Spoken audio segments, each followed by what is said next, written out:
Hello everyone! Every tip you're about to hear in this video has been verified by expert mechanics. So take a deep breath, we're going to fix this together.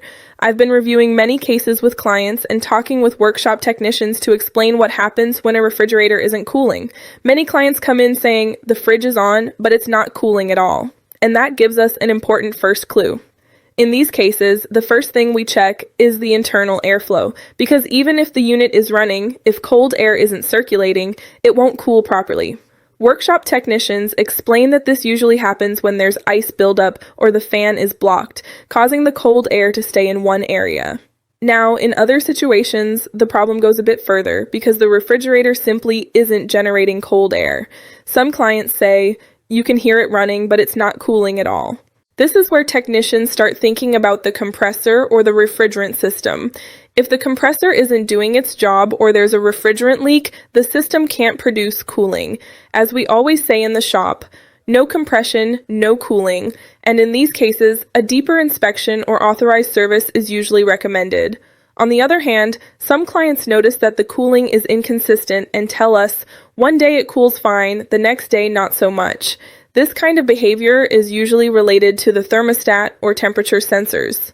Workshop technicians explain that when these components fail, the refrigerator doesn't know when to cool or when to stop, which leads to those strange temperature fluctuations. In some models, these sensors have even been improved because they were giving incorrect readings, so checking or replacing them is often key. Continuing with what we see every day, there are also cases where the refrigerator stops cooling after several hours of use. Clients say, it starts fine, but then it gets warm inside. This points directly to the automatic defrost system, because if it doesn't work properly, ice builds up and blocks the airflow. Workshop technicians explain it like this. Ice becomes a wall that blocks the cold, which is why the unit seems to be running but isn't cooling properly. On top of all this, there's something many people overlook. Basic maintenance. Some clients say, it doesn't cool like it used to. Everything takes longer.